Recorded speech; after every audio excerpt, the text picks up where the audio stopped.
Mbak Novita. Baik, para peserta webinar yang kami hormati, kami akan buka sesi diskusi yang ketiga. Ini masih ada banyak waktu, kita masih punya waktu sekitar 30 menit lagi untuk menyampaikan diskusi pada sesi webinar kali ini. Baik, sudah ada beberapa yang raise hand, silakan. Siapa? Mas Fauzan untuk penanya berikutnya.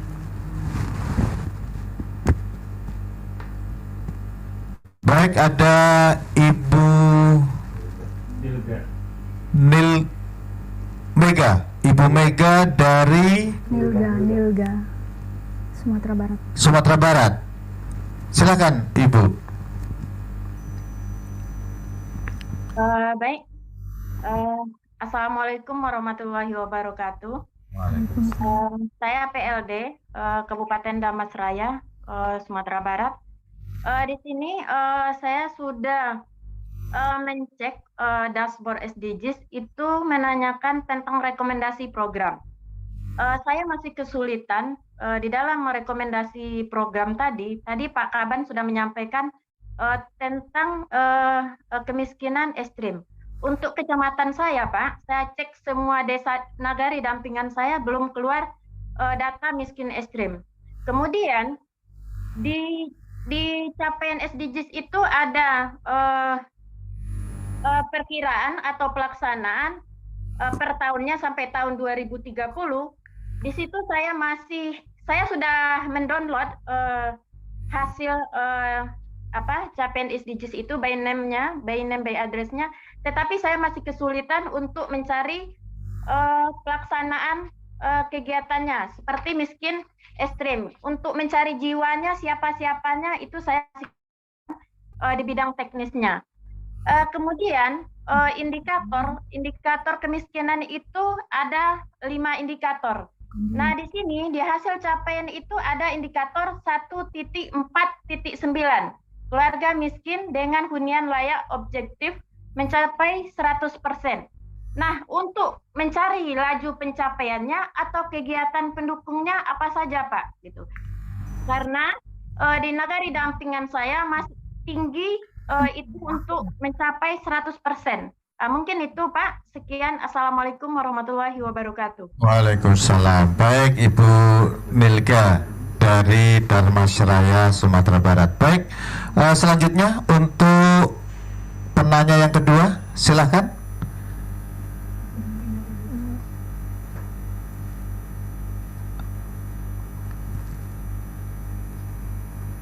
Siapa lagi yang sudah resen?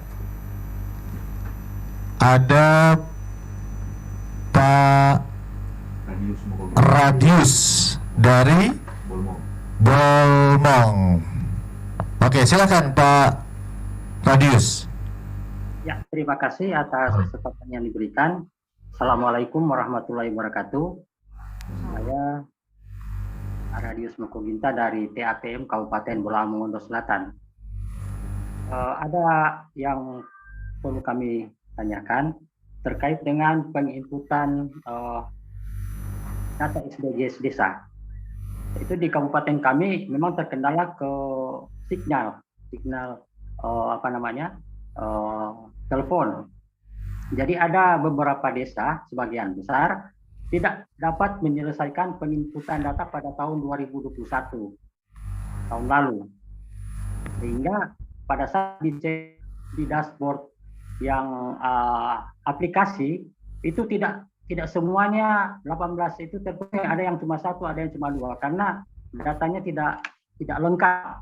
Nah, yang ingin kami tanyakan, apakah desa harus melengkapi semua data yang ada di dalam pendataan SDGs tahun lalu untuk supaya bisa mendapatkan data yang valid? Ya. Yang pertama.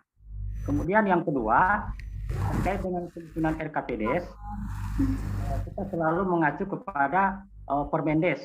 Jadi untuk kegiatan tahun 2023 ada Permendes yang menjadi acuan untuk prioritas dana desa 2023. Nah, apakah dalam penyusunan ini kita tidak menunggu itu? Karena biasanya Permendes itu muncul di bulan September, Oktober. Sementara untuk proses penyusunan RKPDes, desa harus memastikan bahwa ini termuat dalam Permendes. Kalau tidak, ya tidak bisa dilaksanakan. Nah, itu yang dua hal itu yang ingin kami minta penjelasannya. Terima kasih. Assalamualaikum warahmatullahi wabarakatuh. Baik, waalaikumsalam warahmatullahi wabarakatuh. Baik, terima kasih Pak Radius dari Bolaang, Wongondo, Sulawesi Utara. Oke, penanya yang ketiga, silakan. Yang sudah raise hand, ya, dari mana nih? Dari Bali. Dari Kintamani, Pak siapa nih? Pak Imade Antara. Silakan Pak Imade, silakan. Di unmute dulu Pak Made suaranya. Ya, silakan. Ya, selamat siang Bapak. Selamat siang. Jadi yang pertama kami ucapkan terima kasih karena bisa connect dengan rekan-rekan se-Indonesia. Pertanyaan kami bahwa di dampingan kami di Kecamatan Kintamani itu kan salah satu kendala juga ada beberapa desa yang memang blank sinyal, terutama terkait dengan input data SDGs yang baru-baru ini juga kami bantu, kami dampingi. Nah, pertanyaan kami bagaimana dengan data IDM yang sudah kita selesaikan gitu, apakah itu bisa kita modifikasikan untuk penyusunan RKP tahun 2023. Demikian Pak, kurang lebihnya.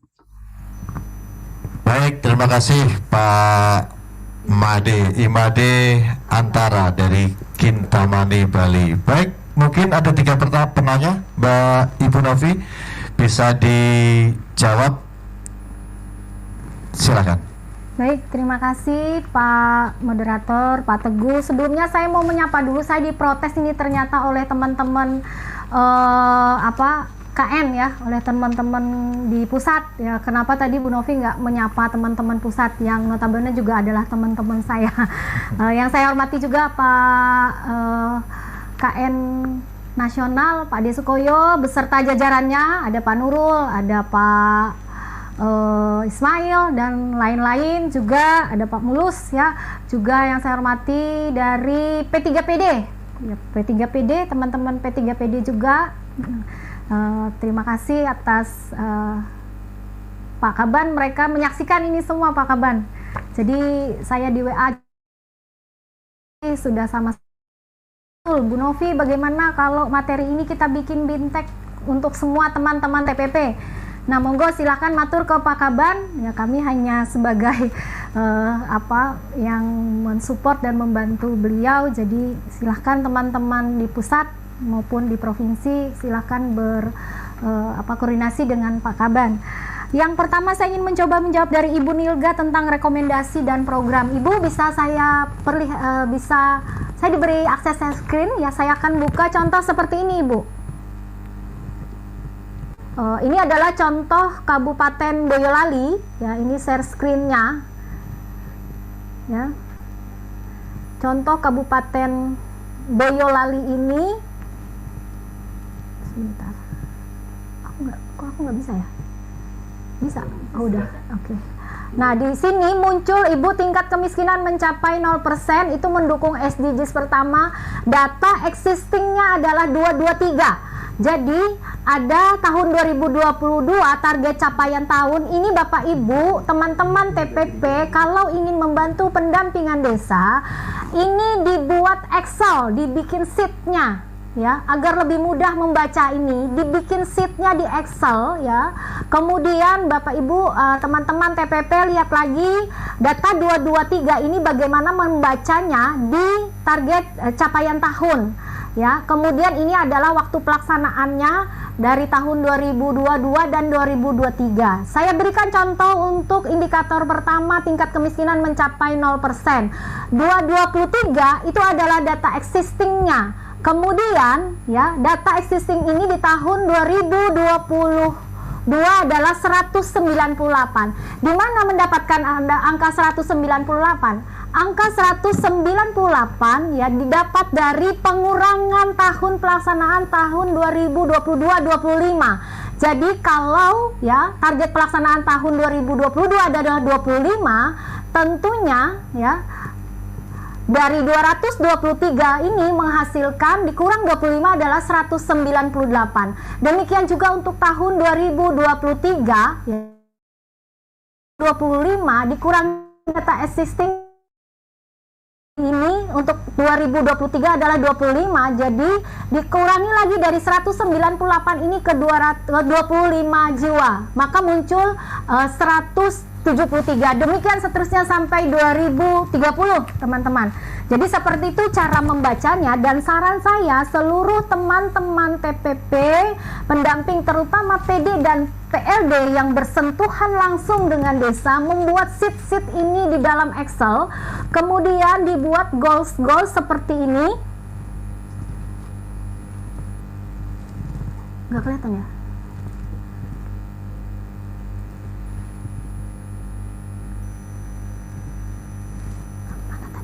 Mana tadi? Kok nggak muncul? Udah bukan anunya. Ini udah. Nah, dibuat sheet-sheet seperti ini teman-teman agar lebih mudah memappingkannya ke dalam format-format di RKPDes ya. Format-format di Permendes itu, di Permendes 21 seperti ini. Itu ada RPKDes, itu adalah daftar rencana program dan kegiatan, kemudian masuk lagi kepada rancangan sampai seterusnya yang tadi sudah saya paparkan melalui PowerPoint ya. Itu sebenarnya dihasilkan dari Excel sheet seperti ini, sehingga lebih mudah kita melakukan atau memappingkan data-data tadi ya. Seperti itu Ibu Nilga. Terus kemudian untuk pertanyaan nomor 2 bisa di pertanyaan nomor 2 tadi adalah bukan terkendala sinyal ya. Bapak Ibu yang saya hormati, saya sudah mengunjungi beberapa provinsi dan kabupaten terkait sinyal Bapak Ibu. Kalau misalnya seperti di satu daerah di Papua sinyalnya itu tidak bagus, tentu tidak akan menghasilkan, tidak bisa dibuka data dashboard SDGs ini. Maka tentu memang ya tidak ada cara lain, itu harus mendapatkan sinyal yang memang bagus dan stabil ya. Karena kalau enggak dia akan muncul yang muter-muter itu semua ya. Karena apa Bapak Ibu, teman-teman semua, data ini itu data yang sangat banyak, data yang luar biasa banyak sekali ya. Dan apa tentunya ketika banyak sekali itu kemungkinan untuk apa, dan rata-rata kan biasanya kalau orang mau mencari data itu kan pada jam kerja seperti itu kan. Nah pasti susah ya karena trafficnya padat itu seperti itu. Terus kemudian bagaimana apabila misalnya data SDGs itu tidak lengkap ya, tidak ada cara lain seperti Pak Kaban bilang, harus segera dilengkapi agar hasilnya pun dapat maksimal ya, tidak terdapat migrasi data yang salah seperti itu, dan benar-benar data valid milik desa itu sendiri. Dan apakah dalam penyusunan RKPDes pada bulan September-Oktober dapat dimasukkan dalam Permendes, maksudnya RKPDes dapat. Yang kami sampaikan hari ini itu adalah kami berharap teman-teman TPP bisa memahami ini, juga pemerintah desa, sehingga pada saat ini sesuai aturan dari Permendes 21 tahun 2020 adalah saat yang tepat dalam melaksanakan perencanaan pembangunan desa. Jadi di sana disebutkan bahwa pada bulan Juli sampai September teman-teman pemerintah desa harus menyusun yang RKPDes ya pada bulan sampai pada bulan September, sehingga nanti pada bulan Oktober itu sudah mulai diharapkan menyusun yang namanya penjabaran daripada RKPDes ini, yakni APBDes-nya. Nah, sehingga pada tanggal 31 Desember sudah bisa penetapan APBDes-nya, dan pelaksanaan dalam siklus pemerintah desa itu mulai 1 Januari sampai 31 Desember tahun N+1 seperti itu. Artinya tidak lagi desa itu menyusun perencanaan di tahun berjalan, tidak lagi dimulai dari Januari seperti itu. Jadi mulai dari sekarang itu sudah menyusun sehingga sampai ke anggaran belanjanya, sehingga N+1 itu tahun depan sudah tinggal melaksanakan. Terus kemudian pertanyaan ketiga dari Made Antara, PD dari Kintamani, beberapa kecamatan blank sinyal. Bagaimana dengan IDM yang telah diselesaikan? Apakah bisa dimodifikasi untuk penyusunan RKP? Teman-teman, IDM itu lebih banyak saat dari 2016 sampai sekarang itu, apalagi yang terbaru, setelah memberikan kegiatan, ya gambaran kegiatan yang dapat dilakukan dan sudah dipilah di sana. Kalau di IDM ya sudah dipilah kewenangan siapa, apakah kewenangan atau OPD teknis yang melaksanakan. Jadi saya pikir tidak susah sebenarnya ya, hanya tinggal memasukkan ke dalam SDGs kita yang di RKPDes kita itu mendukung SDGs keberapa. Dari IDM tadi bisa ditarik kegiatannya, jenis kegiatannya yang sesuai dengan kewenangan desa. Nah, kalau untuk yang di luar kewenangan desa, misalnya untuk OPD teknis itu bisa masuk ke DURKP namanya formatnya ya, DURKP yang untuk dibawa saat musrenbang jam. Tetapi kalau untuk desa silakan dimasukkan dalam format penyusunan RKPDes yang memang menjadi kewenangan desa. Nah, karena jelas sekali di sana siapa yang menjadi kewenangan siapa yang melaksanakan. Seperti itu Pak Made jawaban saya. Terima kasih, saya kembalikan kepada Pak moderator. Baik, terima kasih Mbak Novita. Mungkin juga akan ditambahkan oleh Pak Kaban untuk sesi pertanyaan yang ketiga ini. Silakan Pak Kaban.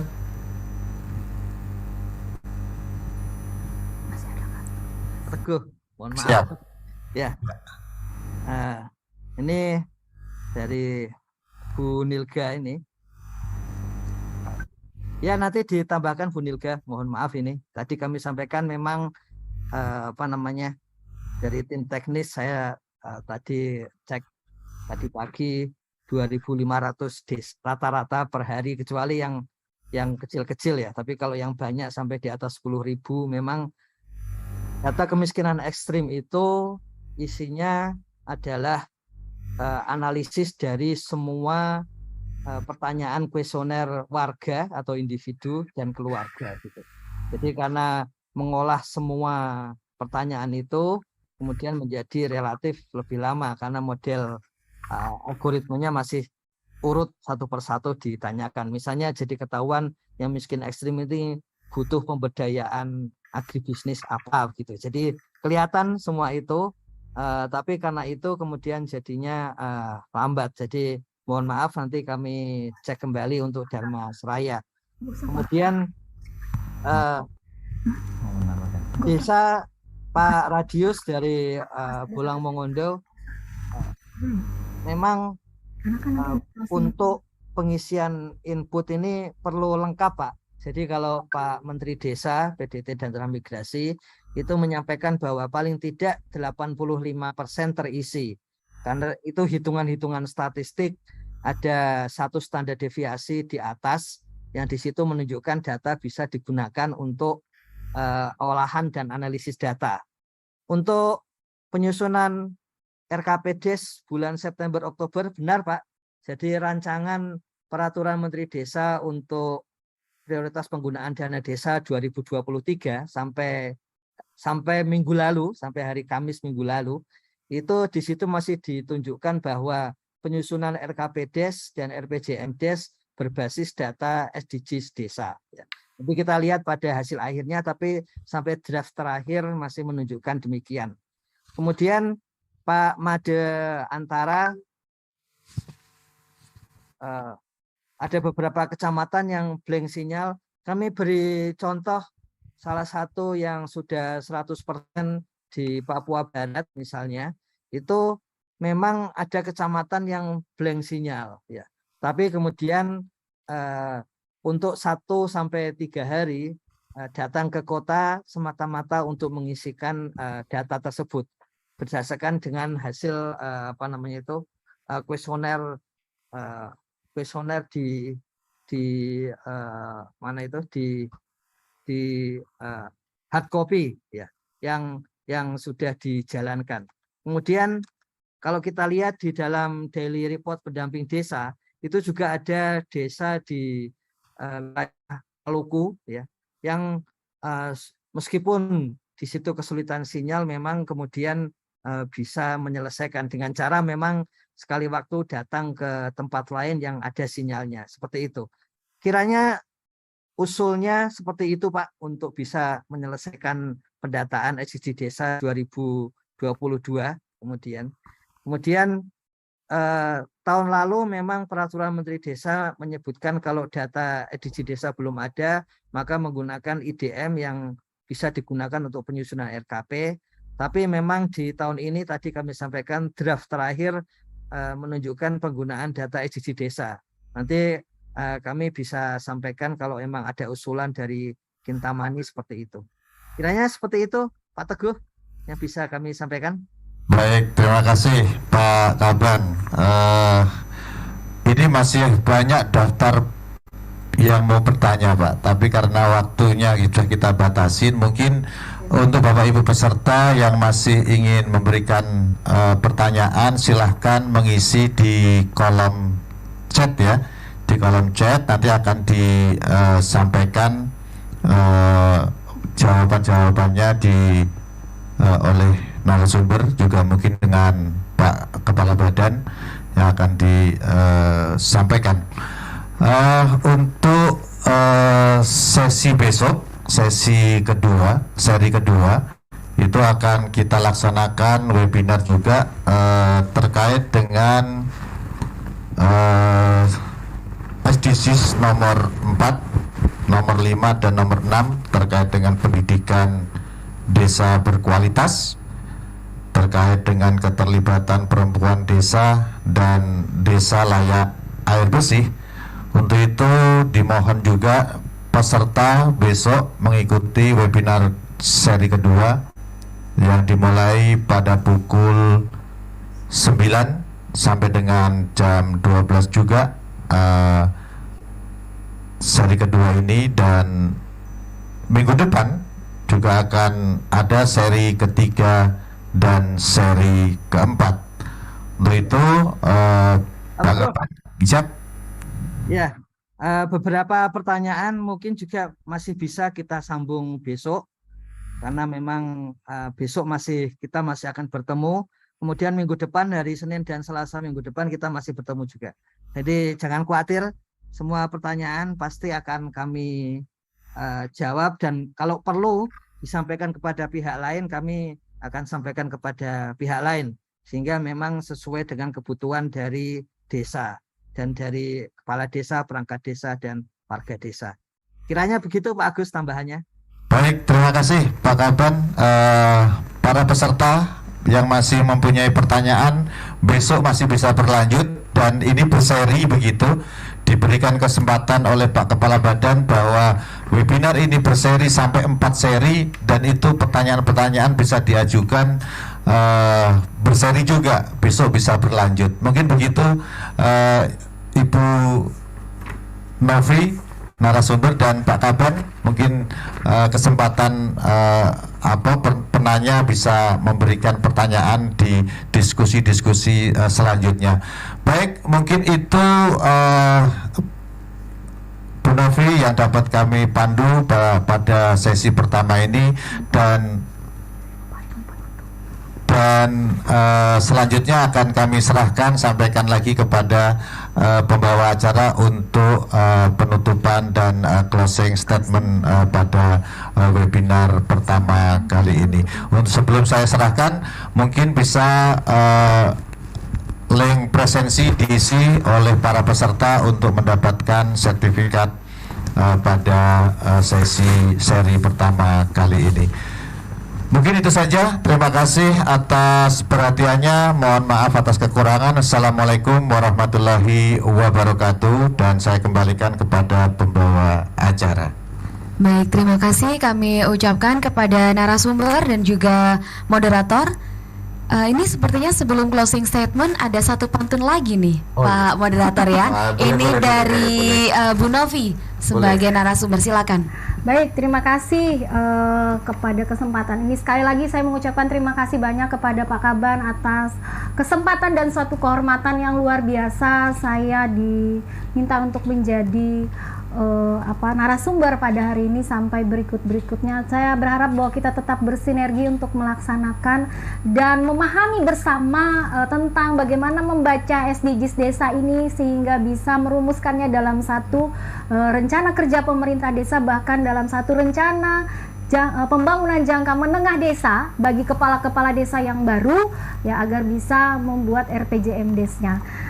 Untuk yang terakhir, saya mohon maaf atas penyampaian saya apabila ada kata-kata yang kurang berkenan, dan kami berharap kita tetap bergabung bersama besok hari dengan goals-goals berikutnya, dan kita bersama-sama membahas bersama dan kita mendapatkan satu masukan yang sama agar pemerintah desa kita juga bisa menjalankan semua program, bisa menjalankan semua kegiatannya dengan baik.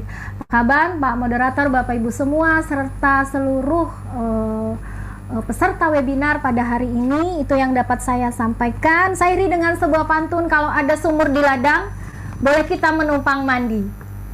Kalau ada umurku panjang, doakan saya menjadi bupati. Cukup sekian dan terima kasih.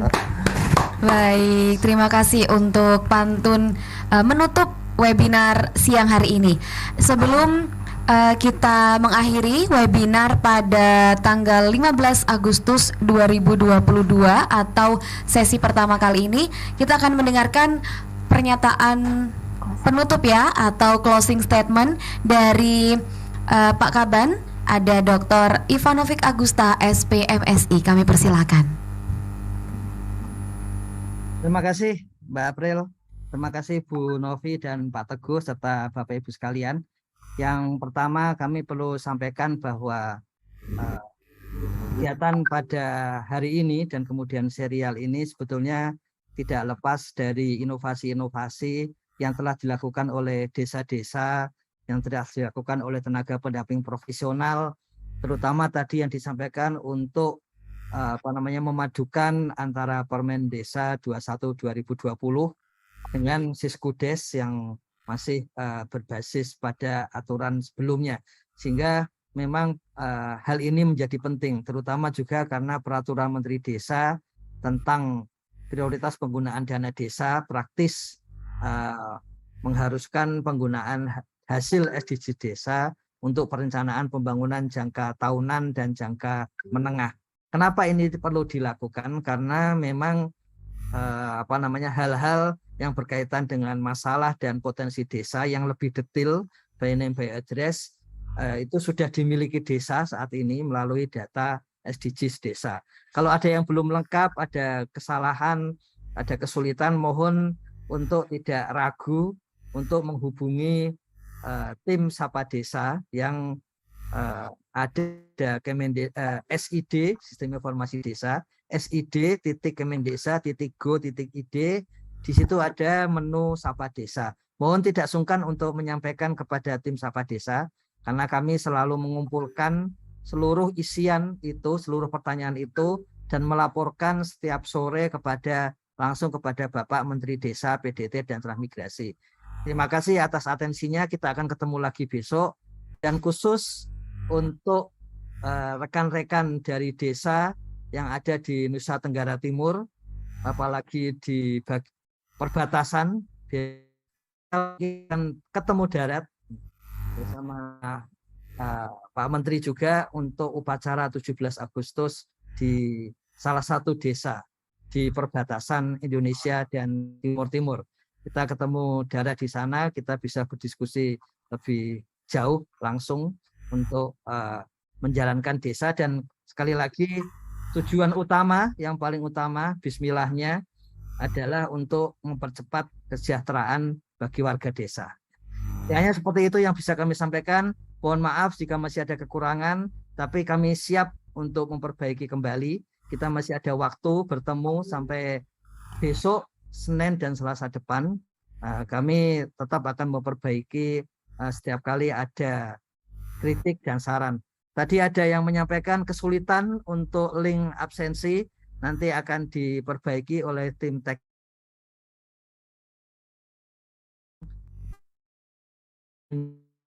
kita ini baik untuk yang PNS maupun yang non PNS ada jam pelajaran yang digunakan untuk tim fungsional. Kiranya seperti itu, nanti kami segera perbaiki untuk absensinya. Terima kasih Bapak Ibu sekalian, terima kasih Bu Novi, Pak Teguh, Bu April. Ya. Terima kasih yang telah mensukseskan acara pada pagi hingga siang hari ini. Wassalamualaikum warahmatullahi wabarakatuh. Waalaikumsalam warahmatullahi.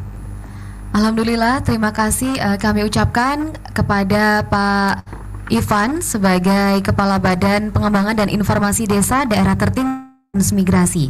Alhamdulillah, kita telah sampai di penghujung acara. Terima kasih banyak kepada narasumber, moderator, serta para peserta yang telah mengikuti webinar kali ini.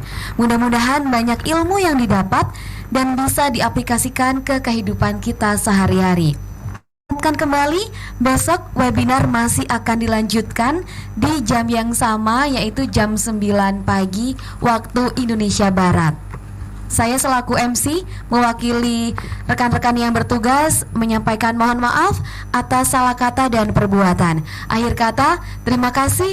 Wassalamualaikum warahmatullahi wabarakatuh. Waalaikumsalam warahmatullahi wabarakatuh.